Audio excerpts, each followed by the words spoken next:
السلام علیکم دوستو، سید عبد المجید ندیم چینل میں آپ سب دوستوں کو خوش آمدید۔ الحمد للہ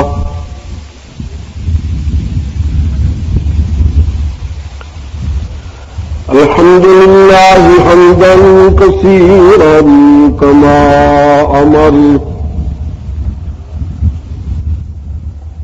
ونشهد ان لا اله الا الله وحده لا شريك له في الخلق والامر ارغاما لمن جحد به وكفر ونشهد ان سيدنا وسندنا محمدا عبده ورسوله المبعوث الى الاسود والاحمر لتتميم مكارم الاخلاق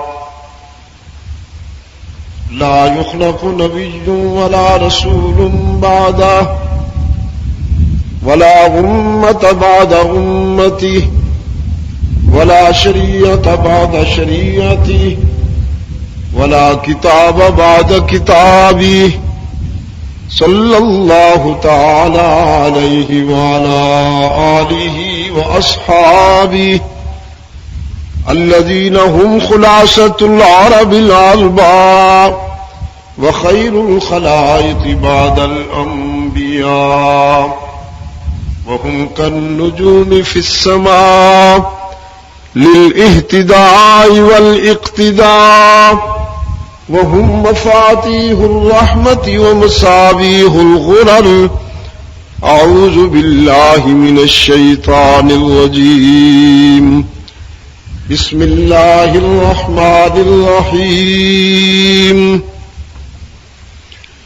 لقد صدق الله رسوله الرؤيا بالحق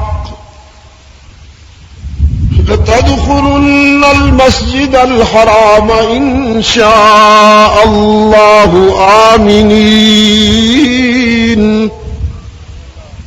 محلقين رؤوسكم ومقصرين لا تخافون فعلم ما لم تعلموا فجعل من دون ذلك فتحا قريبا. صدق الله مولانا العظيم.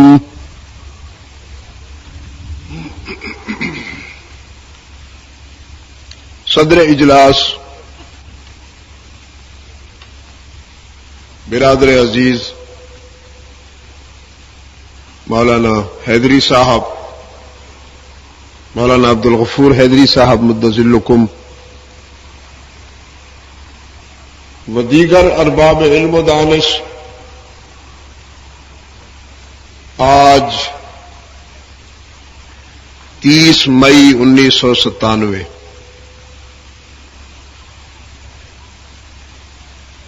تقریباً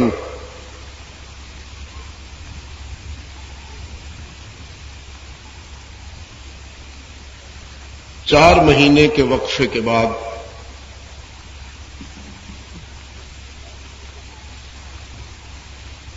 آپ سے ملاقات کی سعادت حاصل کر رہا ہوں.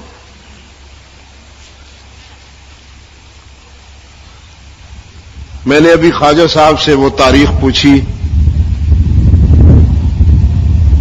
جس میں ہم جلال پارک میں مل بیٹھے تھے. انہوں نے بتایا 31 جنوری تھی وہ. فروری کی 3 تاریخ اپنے جوہر دکھا گئی.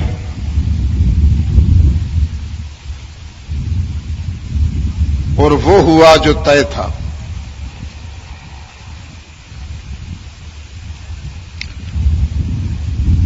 میں ابھی جب آیا ہوں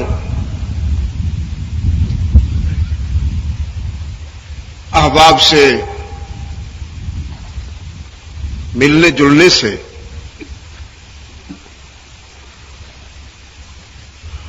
میں نے چہرے پڑھے، ان کے تاثرات کا مطالعہ کیا.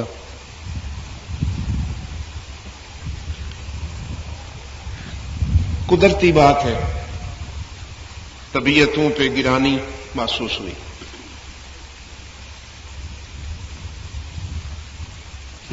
ہم جب ٹانک سے جلوس لے کے آ رہے تھے اور پھر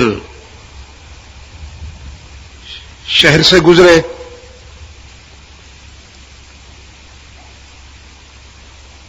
تو میں نے مولانا سے کہا کہ ماضی کے جتنے یہاں تجربات ہیں میرے اس حوالے سے، آج کا جلوس، آج کا ہجوم اور آج کا ولولہ، آج کا جوش منفرد حیثیت رکھتا ہے۔ انہوں نے میرے کان میں کہا جو کچھ بھی ہو، لیکن شاید مجھے اسمبلی میں نہ آنے دیا جائے۔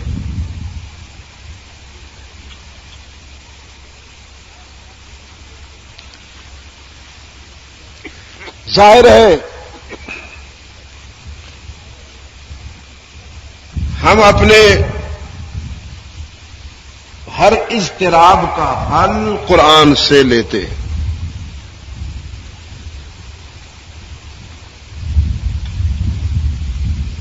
ہم نے نہ مغرب کی طرف دیکھنا ہے اور نہ کسی اور رخ کی طرف، قرآن سے ہم اپنے ہر اضطراب کا حل لینے کے عادی ہیں۔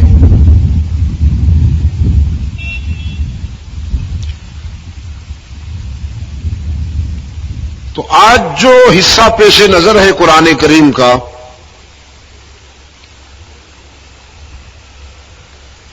اس میں اللہ نے فرزندان اسلام کو ایک تاریخ ساز کامیابی کی بشارت دی،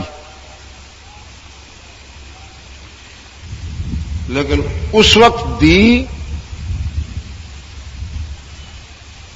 جب وہ کبیرہ خاطر تھے، ان کی طبیعتوں پہ گرانی تھی اور ایک اضطراب کی کیفیت تھی، اس لیے کہ وہ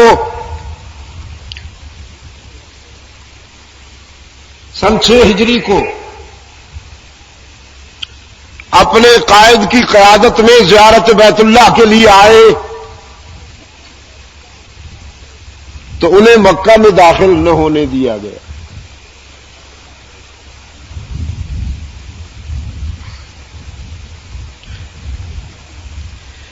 وہ بظاہر ایک شکست تھی، لیکن حق تعالی نے اپنے آخری رسول کے رضاکاروں کی حوصلہ افزائی کرتے ہوئے، تھپکی دیتے ہوئے فرمایا کہ اسی شکست سے اتنی عظیم کامیابی جنم لے گی کہ تم حیران رہ جاؤ گے۔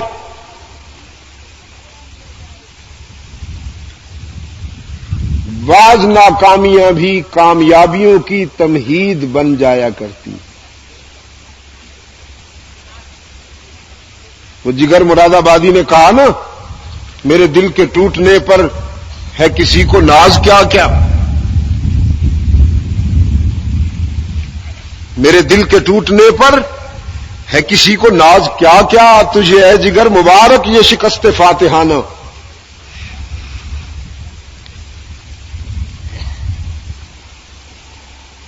ان مع العسر یسرا، ان مع العسر یسرا، قرآن کریم نے قانون بتا رکھا ہے فطرت کا۔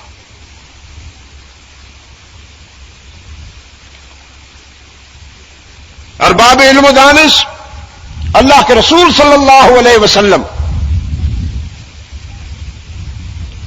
مکہ سے اتنے قریب آئے ہوئے ہیں کہ بیت اللہ سامنے ہے۔ اب تو وہ جگہ حدیبیہ والی بلدیاتی دائرے میں آ گئی ہے، مکہ کے بلدیاتی دائرے میں آ گئی ہے۔ یہ اندازہ کرنا بڑا مشکل ہو جاتا ہے کہ وہ جگہ کون سی تھی جہاں رحمت عالم صلی اللہ علیہ وسلم تشریف فرما ہوئے تھے، وہ سب آبادی ہو گئی.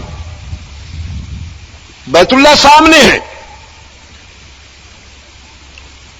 اور مسلمانوں نے احرام باندھ رکھے.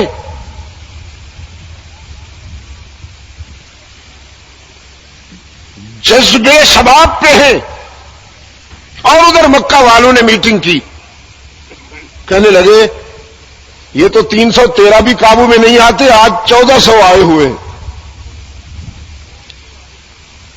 بدر کا تجربہ، احد کا تجربہ ان کے سامنے تھا. وہ مسلمانوں کی جلالت کردار کو خوب سمجھتے تھے. ان کے حلیف قبائل اور ان کے نمائندہ لوگ اس اجلاس میں جمع ہوئے. طے پایا کہ انہیں شہر میں داخل نہیں ہونے دیا جائے گا. کچھ باتیں طے ہو جایا کرتی ہیں. اللہ کے رسول صلی اللہ علیہ وسلم نے فرمایا یہ بدبخت ڈر رہے ہیں، انہیں کون بتائے کہ ہمارا ارادہ جنگ کا نہیں ہے، ہم تعمیر کے لیے آئے ہیں، تخریب کے لیے نہیں. ہم تو زیارت بیت اللہ کریں گے اور واپس چلے جائیں گے. خیر کوئی بات نہیں، ہم اپنا سفارتی مشن بھیجتے ہیں. آپ صلی اللہ علیہ وسلم نے ابن خطاب کی طرف دیکھا، فرمایا عمر کیا مناسب نہیں ہے کہ آپ ہمارے نمائندہ بن کے جائیں اور مکہ والوں سے کہیں ڈرنے کی کوئی بات نہیں، ہم تو زیارت بیت اللہ کے لیے آئے ہوئے ہیں. ابن خطاب نے صرف اتنا پوچھا کہ اللہ کے رسول یہ مشورہ ہے یا حکم ہے میرے لیے؟ اگر حکم ہے تو ابھی جاتا ہوں، اور اگر مشورہ ہے تو میں اپنے دل کی بات بھی عرض کروں گا. اللہ کے رسول صلی اللہ علیہ وسلم نے فرمایا حکم نہیں، مشورہ. ابن خطاب نے عرض کیا اگر مشورہ ہے تو پھر میری اس سلسلے میں گزارش یہ ہے کہ میری جگہ کسی اور کو بھیجا جائے، اس لیے کہ یہ مشن جمالی ہے اور بندہ ذرا طبعاً جلالی. مجھ سے وہ ویسے بھی بہت ناخوش ہے، بہت ناخوش ہے کہ میں نے ماضی میں ان کی آرزوؤں کا خون کیا، ان کی تمنائیں خاک میں ملا ڈالی. یہ ماضی قریب کی بات ہے جب انہوں نے مجھے بڑی تمناؤں اور بڑی آرزوؤں کے ساتھ شمع ہدایت کو بجھانے بھیجا تھا. انہوں نے مجھے شمع ہدایت کو بجھانے کے لیے بھیجا اور تقدیر نے مجھے اسی شمع کا پروانہ بنا دیا. وہ منتظر تھے کہ ابن خطاب اپنے مشن کی تکمیل کر کے ہمیں خوشخبری سنائے گا.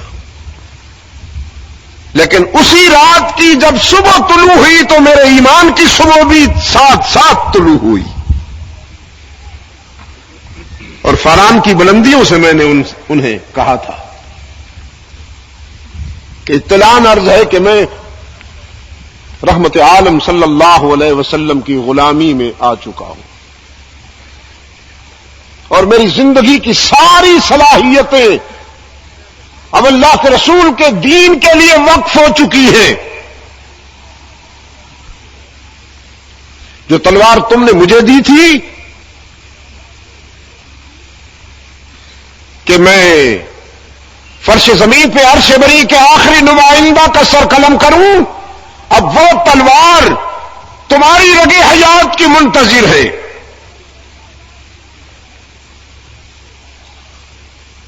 تو اللہ کے رسول آپ بہت اچھی طرح سمجھتے ہیں کہ ان کے دل پہ کیا گزری تھی. میں جاؤں گا تو شاید کچھ تلواریں نیام سے نکل آئیں، اگر ادھر سے تلواریں نیام سے نکل آئیں تو تو پھر آپ کے غلام کو بھی تو کچھ کرنا ہوگا۔ آپ صلی اللہ علیہ وسلم مسکرائے، فرمایا ٹھیک ہے۔ اب نظر انتخاب ابن عفان پہ پڑی۔ رحمت عالم صلی اللہ علیہ وسلم نے حضرت عثمان ابن عفان کی طرف دیکھا، فرمایا تم ہمارے نمائندہ بن کے جاؤ، اور مجھے امید ہے کہ مکہ والے تم سے حیا کریں گے کہ تم ان کے محسن ہو۔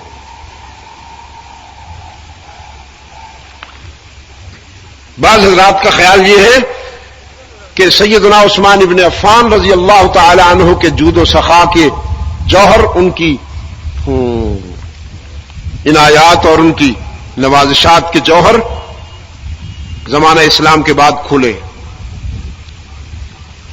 اصل بات یہ ہے کہ سیدنا عثمان ابن عفان رضی اللہ تعالی عنہ کی فطرت میں سخاوت تھی، فطرت میں سخاوت ان کا دین نہیں، سخاوت ان کی فطرت تھی۔ اور زمانہ اسلام سے پہلے بھی مکہ میں سیدنا عثمان ابن عفان کا دسترخوان سب سے بڑا ہوا کرتا تھا، جس پہ بلا امتیاز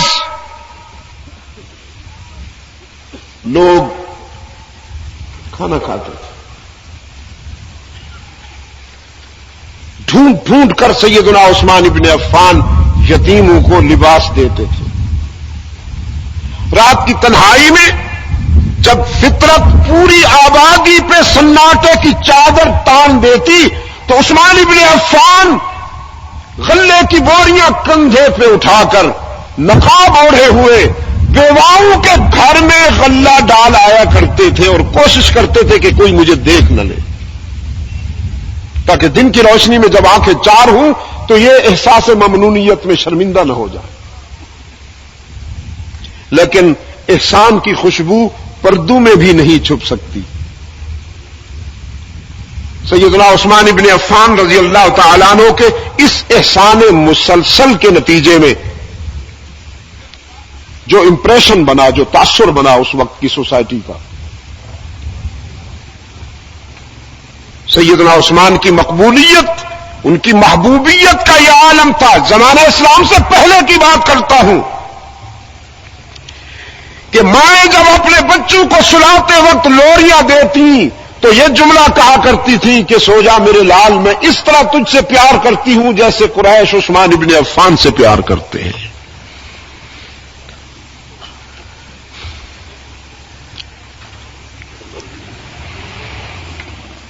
رحمت عالم صلی اللہ علیہ وسلم نے فرمایا مجھے امید ہے کہ مکہ والے تجھ سے حیا کریں گے۔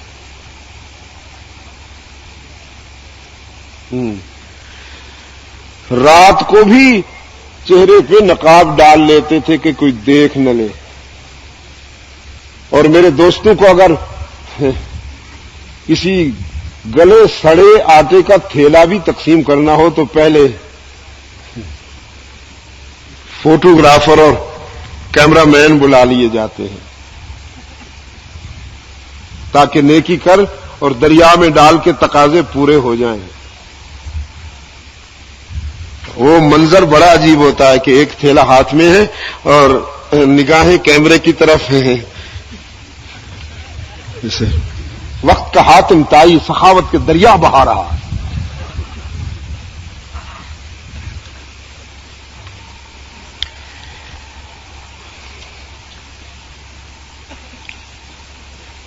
میرے گرامی قدر بزرگوں اور عزیز دوستوں،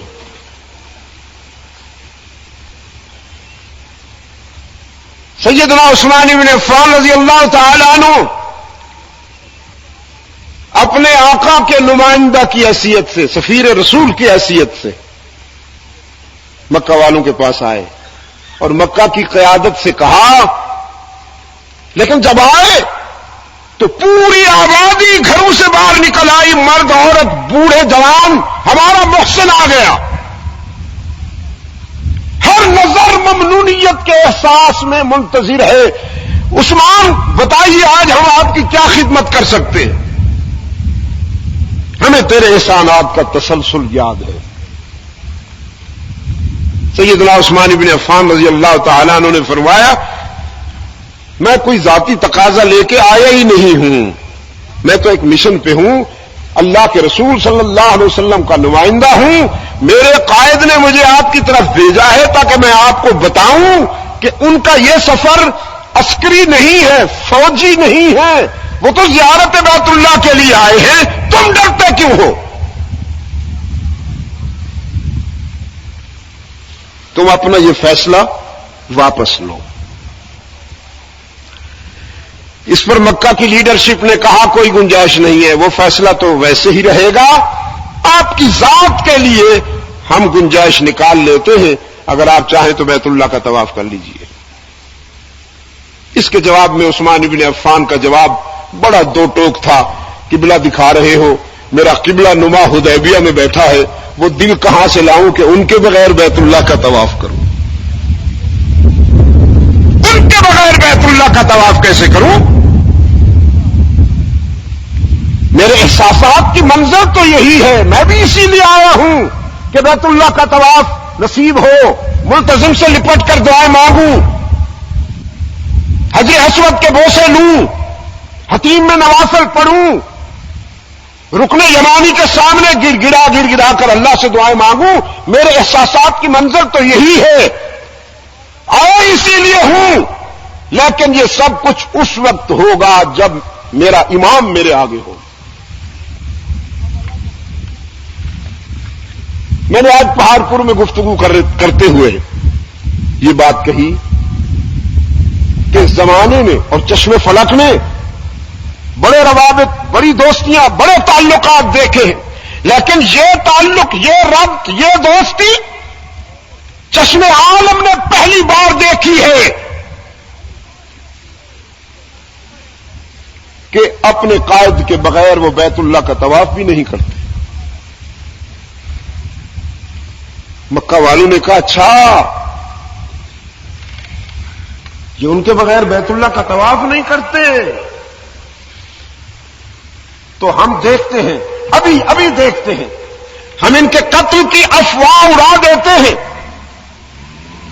ان کے قتل کی افواہ اڑانے کے بعد ہم یہ دیکھتے ہیں کہ حلقہ رسالت میں اس کی قیمت کیا ہے۔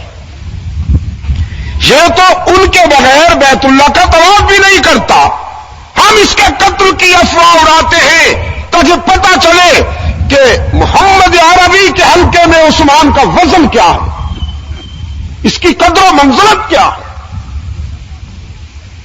چنانچہ افواہ اڑا دی گئی کہ ان عثمان قد قتل، ان عثمان قد قتل، ان عثمان قد قتل، بچے کی زبان پر یہ افواہ پہنچی بارگاہ رسالت میں، حدیبیہ میں۔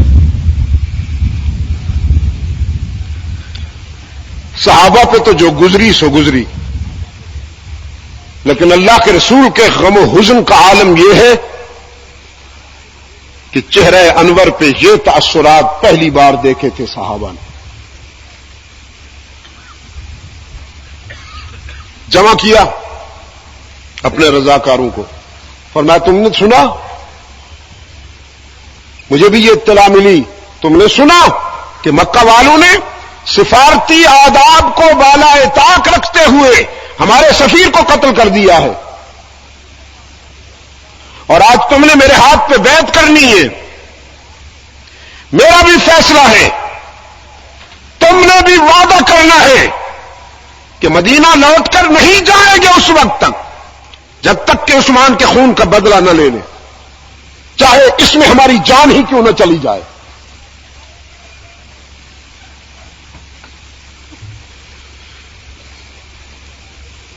صحابہ نے عرض کیا اللہ کے رسول ہم تو آپ کے ہاتھ پہ بیعت کر چکے، فرمایا جو کر چکے وہ ایمان کی تھی، آج قصاص عثمان کی ہے۔ بیعت لی گئی اور اس کا انداز بڑا دل نشین ہے، روح کائنات جھوم اٹھتی ہے اس انداز پر کہ آپ صلی اللہ علیہ وسلم نے اپنا ہاتھ بچھایا، بیعت کرنے والے کا ہاتھ اپنے ہاتھ پہ رکھا، پھر اپنا دوسرا ہاتھ اوپر رکھتے ہوئے فرمایا نیچے میرا ہاتھ ہے، درمیان میں تیرا ہے، اور یہ جو میرا اوپر والا ہاتھ ہے میں اس ہاتھ کو عثمان کا ہاتھ قرار دیتا ہوں. گویا تم نے میرے اور عثمان کے ہاتھ میں ہاتھ دے کے وعدہ کیا. صدر محترم، ارباب علم و دانش، نسبت یہ بھی کوئی کم نہیں، بہت بڑی نسبت ہے، بہت بڑی نسبت ہے کہ اللہ کے رسول صلی اللہ علیہ وسلم نے اپنے ہاتھ کو عثمان کا ہاتھ قرار دے دیا. یہ نسبت بھی بہت تھی عثمان ابن عفان کے لیے، لیکن اللہ کو یہ نسبت اتنی پسند آئی کہ فرش کی بات عرش تک چلی گئی. فرمایا ان الذین یبایعونک انما یبایعون اللہ، ان الذین یبایعونک انما یبایعون اللہ. آپ سے جن لوگوں نے بیعت کی، یہ بیعت تو گویا اللہ سے ہو گئی. ید اللہ فوق ایدیہم، یہ آپ کی شفقت تھی، آپ کا پیار کہ آپ نے اپنے ہاتھ کو عثمان کا ہاتھ قرار دیا. اب میری رحمت یہ ہے، اب میرا پیار یہ ہے کہ میں اس ہاتھ کو اپنا ہاتھ قرار دیتا ہوں. ید اللہ فوق ایدیہم. خیر، بات بہت طویل ہو جائے گی اور یہ باتیں ہیں ہی طویل ہونے والی، انہیں کتنا اختصار کے دائرے میں سمیٹوں. حضرت علامہ سید عبد المجید ندیم رحمۃ اللہ علیہ کے مکمل بیانات آپ یوٹیوب کے چینل پہ سید عبد المجید ندیم اور صبح بہار پہ مکمل سن سکتے ہیں. ان دونوں چینلوں کو سبسکرائب کریں اور آگے دوستوں میں بھی شیئر کریں. شکریہ. اور یہ باتیں بھی ساری 1400 سال سے دہرائی جا رہی ہیں اور یہ دہرائی جاتی رہے گی قیامت تک. ہمارا یہ مضبوط حوالہ ہے، ہمارا یہ مضبوط حوالہ ہے. ہمیں انہی باتوں سے انرجی ملتی ہے. رسول اللہ صلی اللہ علیہ وسلم کے دست اقدس پر بیعت ہو گئی. اللہ کی طرف سے رضوان کی اور خوشنودی کی سندیں لقد رضی اللہ عن المؤمنین وہ بھی مل گئی. یہ تھا بارگاہ رسالت میں عثمان ابن عفان کا وزن. وہ جو حاسدین دیکھنا چاہتے تھے، وہ جو مکہ کی لیڈرشپ دیکھنا چاہتی تھی کہ جو شخص ان کے بغیر بیت اللہ کا طواف نہیں کرتا، ہمیں ذرا معلوم تو ہو کہ وہاں اس کی قدر و منزلت کیا ہے. یہ قدر و منزلت تھی کہ اللہ کے رسول صلی اللہ علیہ وسلم نے وعدہ لے لیا، بیعت لے لی صحابہ سے، ہم اس وقت تک نہیں لوٹ کے جائیں گے جب تک کہ عثمان کے خون کا بدلہ نہ لے لے. خوب سمجھتے تھے مکہ والے کہ یہ لوگ جو کرنا ہوتا ہے وہی بات کہتے ہیں. ان کی گفتگو میں تکلف نہیں ہوتا، تعلی نہیں ہوتی، تسنع نہیں ہوتا. یہ جو کچھ کرنے والے ہوتے ہیں وہی بات کہتے ہیں. اب اگر بیعت ہو گئی ہے تو اس پہ عمل بھی ہوگا. تو پھر جب عمل ہوگا اور 1400 فرزندان اسلام نے جو اللہ کے سلیکٹڈ کیریکٹرز تھے، منتخب کردار تھے، انہوں نے جب مکہ کی طرف رخ کیا تو پھر کیا ہوگا؟ سیدنا عثمان ابن عفان رضی اللہ تعالیٰ عنہ کو جلدی سے تیز رفتار سواری پہ بٹھایا اور حدیبیہ پہنچایا. آپ صلی اللہ علیہ وسلم نے اپنے عزیز کو خوش آمدید کہا. تمام صحابہ نے ایک دوسرے کو مبارکباد دی, ماتھا چوما. حلقہ رسالت میں مسرت اور خوشنودی کی ایک فضا.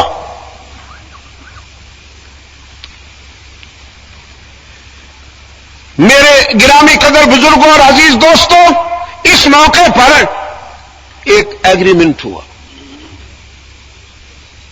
وہ ایگریمنٹ یہ تھا کہ ہم اس سال بیت اللہ کی زیارت کیے بغیر, طواف کیے بغیر واپس چلے جاتے ہیں. اس میں یہ بات بھی تھی کہ آئندہ 2 سال تک نہیں آئیں گے. اس میں یہ بات بھی تھی کہ اگر کوئی مشرک مسلمان بن کر مدینہ جائے گا تو مدینہ کی قیادت پابند ہے اس بات پر کہ وہ اس کو واپس بھیجے گی مکہ میں, تاکہ یہ اس کی کھال اتار سکیں کہ تو نے اسلام کیوں قبول کیا. لیکن اگر کوئی مسلمان مرتد ہو کر مکہ آ جائے گا تو مکہ والے اسے واپس کرنے کے پابند نہیں ہوں گے. اس قسم کی شرائط تھی. گراں گزری صحابہ پر. اور فاروق اعظم کا عالم تو یہ تھا کہ حضرت صدیق اکبر کے پاس آئے رضی اللہ تعالی عنہما, کہنے لگے السنا علی الحق وہم علی الباطل, کیا ہم حق پر نہیں ہیں, وہ باطل پہ نہیں ہیں, تو ان شرائط کے تحت ہم ان سے معاہدہ کیوں کریں. صدیق اکبر رضی اللہ تعالی عنہ نے فرمایا ادھر آؤ, ادھر آؤ, وہاں چلتے ہیں جہاں مسائل حل ہوا کرتے ہیں. استاد کام اللہ کے رسول السنا علی الحق وہم علی الباطل, کیا ہم سچ پر نہیں ہیں اور یہ مشرکین جو ہیں یہ جھوٹ پر نہیں ہیں.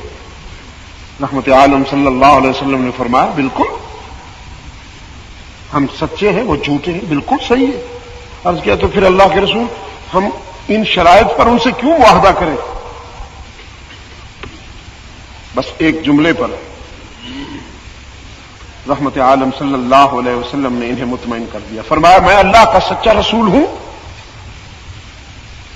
ابن خطاب نے عرض کیا لا ریب, اس میں کیا شک ہے, آپ اللہ کے سچے رسول ہیں. فرمایا تو بس پھر مطمئن رہو, میرا رب مجھے ناکام نہیں ہونے دے گا, میرا رب مجھے نقصان نہیں پہنچنے دے گا, مطمئن رہو. آپ صلی اللہ علیہ وسلم واپس آ گئے. صرف 2 سال کا وقفہ ہے بیچ میں کہ آپ صلی اللہ علیہ وسلم اس بشارت کا عملی مصداق بن کر اسی شہر میں داخل ہوئے. اسی شہر میں داخل ہوئے جس شہر میں 2 سال پہلے یار لوگوں نے داخل ہونا برداشت نہیں کیا تھا. محلقین رؤوسکم ومقصرین لا تخافون لتدخلن المسجد الحرام ان شاء اللہ. تم اللہ نے چاہا تو بہت جلد فاتح بن کر, کامیاب بن کر اس شہر محترم میں آؤ گے, مسجد حرام میں آؤ گے. لیکن ارباب علم و دانش جب فاتح بن کر آئے ہیں تو احساسات انتقامی نہیں ہیں. بس یہ ادا بڑی دل نشین تھی کہ متواضع بن کر آئے, انکسار ٹپک رہا ہے, انکسار ٹپک رہا ہے. حضرت سعد بن عبادہ رضی اللہ تعالی عنہ کی زبان سے نکلا تھا تلک الایام نداولها بین الناس. یہ لمحات تبدیل ہوا کرتے ہیں, یہ راتیں اور یہ دن اللہ کے قبضے میں ہیں, اس کے تصرف میں ہیں. ماضی تمہارا تھا، حال ہمارا ہے. کل تمہاری تلوار تھی، ہمارے گلے تھے، آج ہماری تلوار ہے، تیار ہو جاؤ. رحمت عالم صلی اللہ علیہ وسلم نے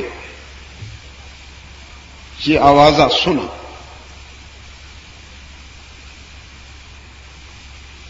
تو اس کی اصلاح فرمائی. حضرت سعد کو بلایا، فرمایا کیا کہتے ہو؟ اور اس کے اللہ کے رسول ان کی حوصلہ شکنی کرتا ہوں. ان کا ماضی آپ کو بھی یاد ہے، ہمیں بھی یاد ہے. یہ وہی تو ہیں جنہوں نے ہمارے ستانے میں کوئی کمی نہ کی. اللہ کے رسول صلی اللہ علیہ وسلم نے فرمایا ان کا ماضی یاد ہے تو میرا ماضی بھی یاد رکھو نا. یہ ستانے کے عادی ہیں، ہم معاف کرنے کے عادی ہیں. ان کے دامن میں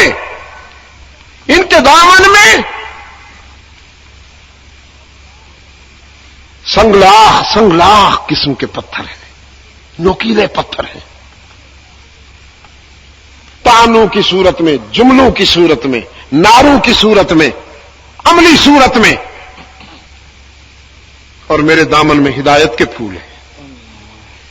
شاید یہ بھی نہیں بدلے، تمہیں بھی نہیں بدلا. یہ اپنے مقام پر ہے، میں اپنے مقام پہ ہوں. علی پرچم لے لو سعد سے اور جاؤ مکہ کے گلی کوچوں میں،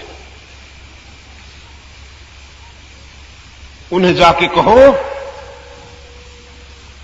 ڈرنے کی کوئی بات نہیں. آج میں تمہارے لیے وہی جذبات لایا ہوں جو کنویں میں ڈالنے والے بھائیوں کے لیے میرے بھائی یوسف کے جذبات تھے. تم نے کیا سوچ کر دروازے بند کر لیے؟ شاید تمہیں تمہارا ماضی ڈرا رہا ہے. شاید تم اپنے کردار کے ہولناک اسلوب کو یاد رکھے ہوئے ہو کہ جو تم نے بویا وہ آج کاٹنا پڑے گا. نہیں، آج کوئی مادہ پرست بادشاہ فاتح بن کر نہیں آیا. رب العالمین کا رحمت للعالمین فاتح بن کے آیا ہے. ہم انسانی تاریخ میں ایک نئی روایت قائم کریں گے. میں وہ ظرف لایا ہوں کہ ابو جہل کا بیٹا بھی اگر شرمندہ ہو کے آ جائے تو میں اسے بھی جنت کی بشارت دے دوں. صرف 2 سال کے بعد میں پھر اس بات پہ لوٹ آتا ہوں جہاں سے یہ بات شروع ہوئی تھی کہ کبھی کبھی ناکامیاں بہت بڑی کامیابی کی تمہید بنا کرتی ہے. جو کامیاب ہوئے ہیں خدا کرے کہ انہیں یہ کامیابی راس آ جائے. داد دیجئے ہمارے ظرف کو. ہم پھر بھی دعا کر رہے ہیں کہ خدا کرے تمہیں یہ کامیابی راس آ جائے.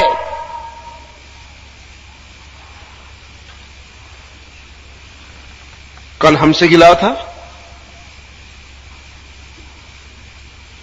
کہ نسوانیت کے لیے سافٹ کارنر ہے، نرم گوشہ ہے. وہ بیچاری سیاست میں ہی صحیح لیکن کم از کم دوپٹہ تو ڈال لیا کرتی تھی. اب تو ایسا جن لائے ہو کہ دوپٹہ قریب سے چھو کے بھی نہیں گزرتا.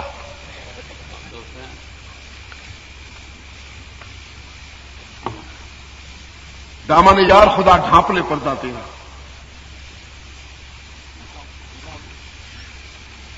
تم نے یہ مجھ سے زیادہ حضرت یہ بہت سمجھنے والے ہیں.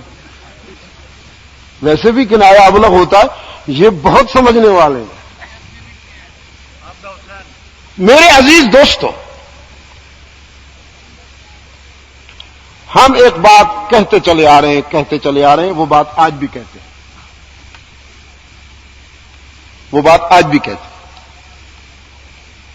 کہ جو کچھ کرنا ہے اپنی طرف سے کیجئے، خدا کے لیے اسلام کا نام نئی نسل کے سامنے اسلام پر مہربانی کیجیے.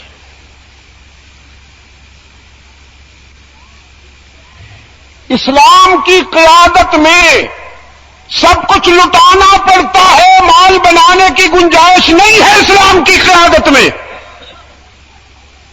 اسلام کی قیادت کا معیار یہ ہے کہ صدیق اکبر رضی اللہ تعالی عنہ خلافت سے پہلے عرب کے بہت بڑے تاجر تھے. میلوں ان کا مال و تجارت سے لدے ہوئے قافلے چلا کرتے تھے، لیکن 27 مہینے کی خلافت، 27 مہینے کے اقتدار کے بعد وہ جب اس دنیا سے روانہ ہوئے تو کفن بھی دھلی ہوئی چادر کا پہن کر گئے ہیں. ہمیں اصرار ہے کہ اسلام کی قیادت کا معیار یہی ہے. ابھی حیدری صاحب فرما رہے تھے احتساب کی بات.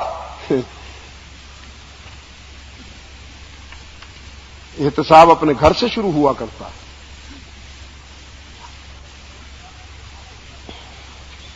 18 ہجری میں خشک سالی کی وجہ سے قحط ہو گیا تھا. مسلمان تھوڑے سے پریشان ہوئے تھے، اقتصادی لحاظ سے تھوڑے سے پریشان ہوئے تھے. اسلامی قیادت کے نمائندہ نے اپنے نفس کو خطاب کر کے کہا، اپنے نفس کو خطاب کر کے کہا، تجھے کچھ نہیں ملے گا اس وقت تک جب تک کہ عام مسلمان کو وہ سب کچھ نہیں ملے گا، اور جو کچھ عام مسلمان کھائے گا تو بھی وہی کھائے گا. آج کے بعد میں تیرے اوپر گوشت مچھلی قسم کی غذا ممنوع قرار دیتا ہوں. نہیں ملیں گی یہ سب کچھ جب تک کہ عام آدمی کو بھی وہ میسر نہ ہو. عام آدمی تو بیچارہ پاکستان کے لیے اپنی جان بھی دے دے.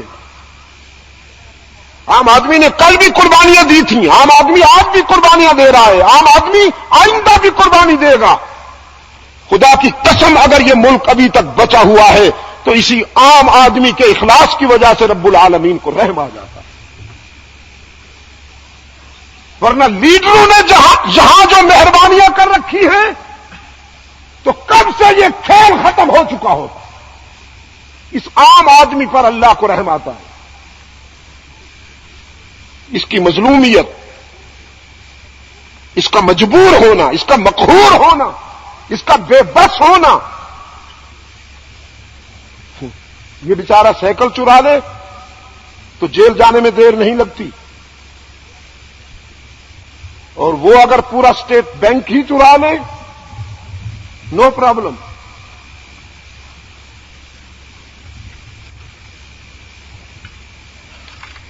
کہا گیا تھا کہ زرداری صاحب کے گھوڑے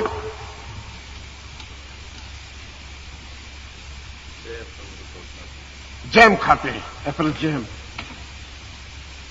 مینگو جیم، پتہ نہیں کون کون سے جیم کھاتے ہیں. میں بھی یورپ گیا ہوں، میں امریکہ بھی گیا ہوں، کینیڈا بھی گیا ہوں. میں نے اس کا آغا خان کا فارم بھی دیکھا ہے، دوسرے لوگوں کے بھی فارم دیکھے، وہاں یہ جانور سب دیکھیں. کوئی بھی گھوڑا جیم کھاتا ہوا میں نے نہیں دیکھا. کسی گھوڑے کو جیم کھلا کے دکھاؤ، منہ مانگا انعام دوں گا. چلو، میں اس کا وکیل نہیں ہوں، وہ جانے اور اس کی اترتی چڑھتی مونچھیں جانے، مجھے کیا، میں اس کا کوئی وکیل نہیں ہوں. لیکن میں یہ کہتا ہوں کہ جو تم نے الزام لگایا تھا اس الزام پر اسے سزا تو دو. وہ ہاتھ نرم کیوں پڑ گئے، گرفت ڈھیلی کیوں ہونے لگی ہے، پتلون لرزنے کیوں لگی ہے،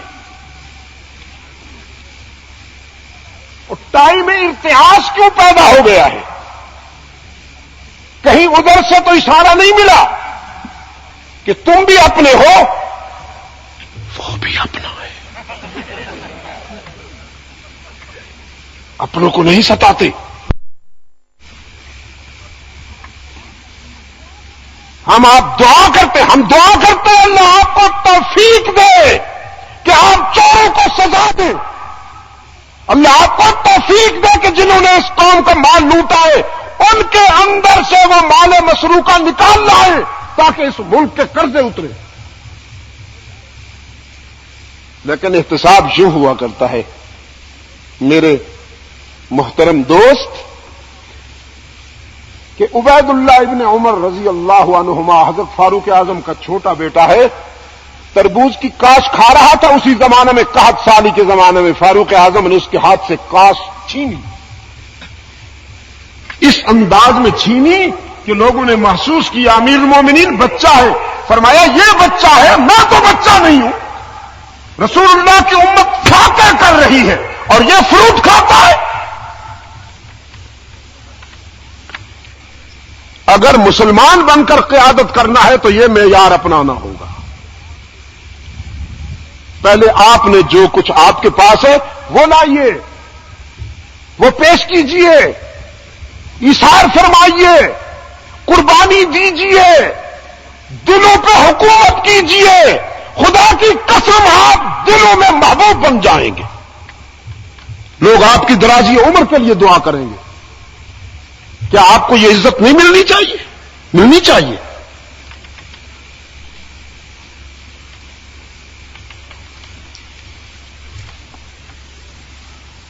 کل میں نے کچھ یہاں اپنے دوستوں سے باتیں کی تھیں, اس میں اجمال کے ساتھ ایک بات آئی تھی. میں آپ کے سامنے تفصیل سے وہی بات کہہ کر 2-4 منٹوں میں بات ختم کرتا ہوں. ایک مصر سے قبطی عیسائی مدینہ میں آیا امیر المومنین سیدنا فاروق اعظم کی خدمت میں. یہ 3 تھے, قبطی, نبطی, سبتی, الانباط, الاسباط, الاقباط. تو قبطی قبیلے کا ایک عیسائی مدینہ طیبہ میں مرکز اسلام میں دارالخلافہ میں آیا. کہتا ایھا الامیر قد ظلم علی ابن الامیر, میں گورنر کے بیٹے سے مار کھا کے آیا ہوں. میں نے سنا ہے کہ محمد کے جانشین انصاف پرور ہوتے, انصاف کی امید لے کے آیا ہوں. فاروق اعظم رضی اللہ تعالیٰ عنہ نے فرمایا تفصیلاً بتاؤ کیسے مار کھائی ہے؟ کہا بس وہ گھوڑے دوڑا رہے تھے,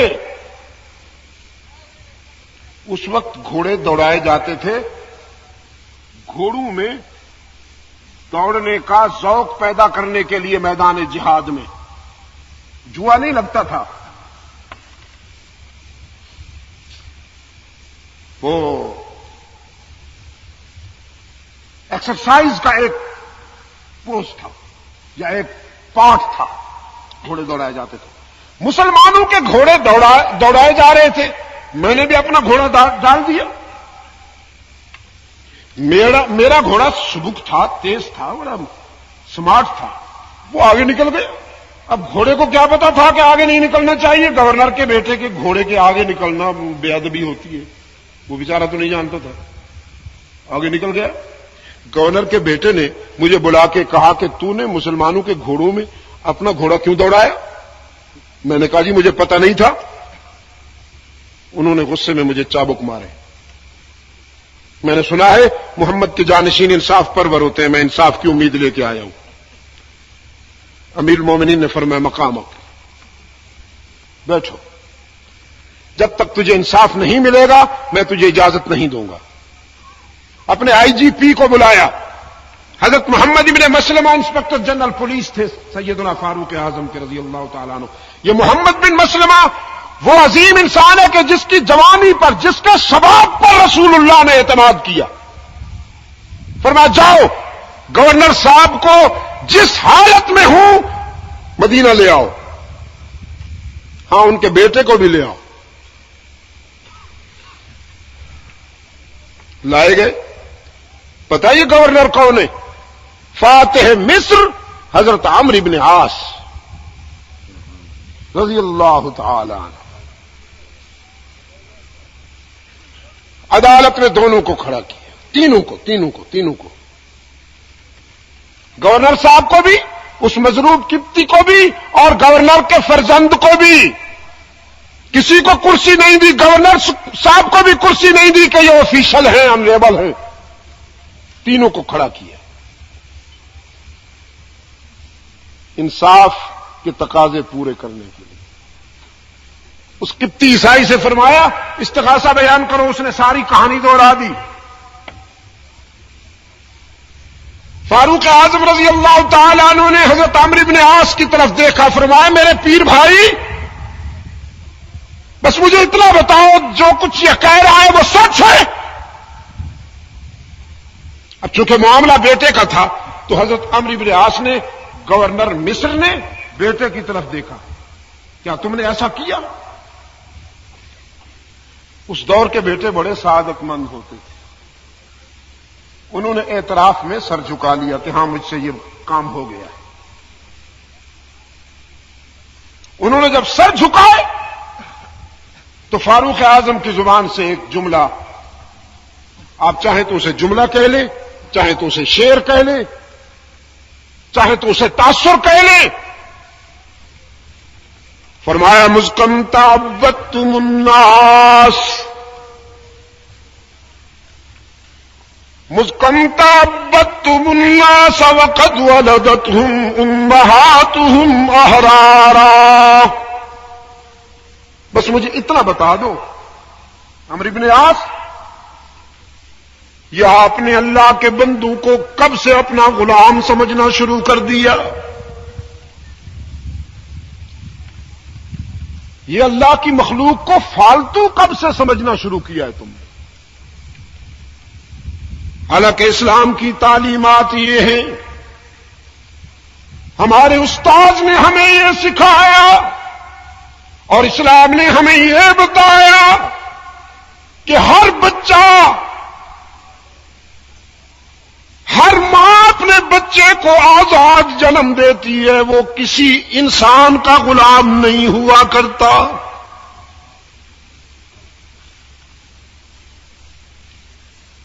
یہ میں کیا سن رہا ہوں؟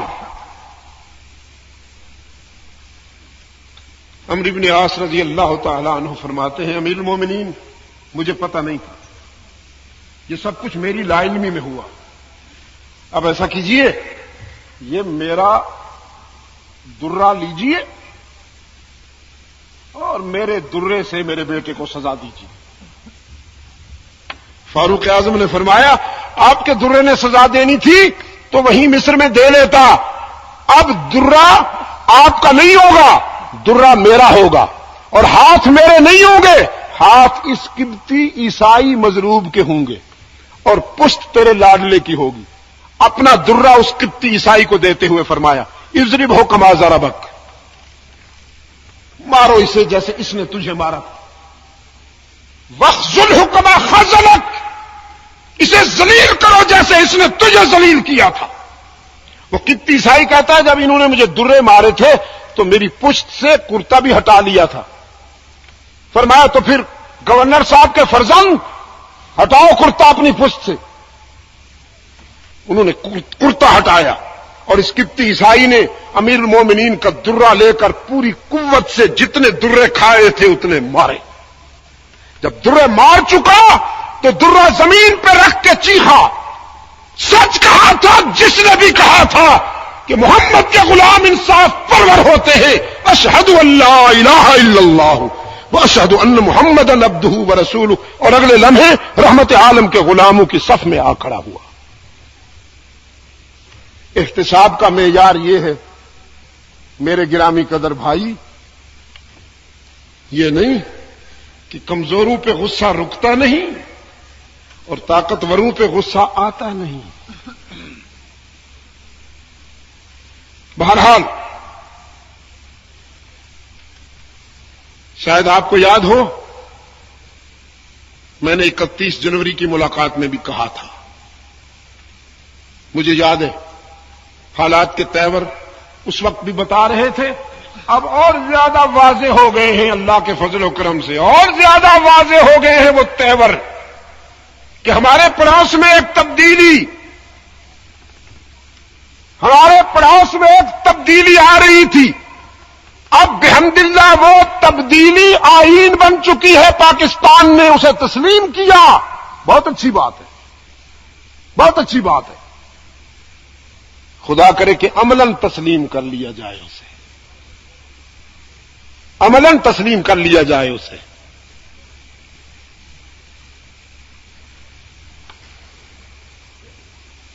طالبان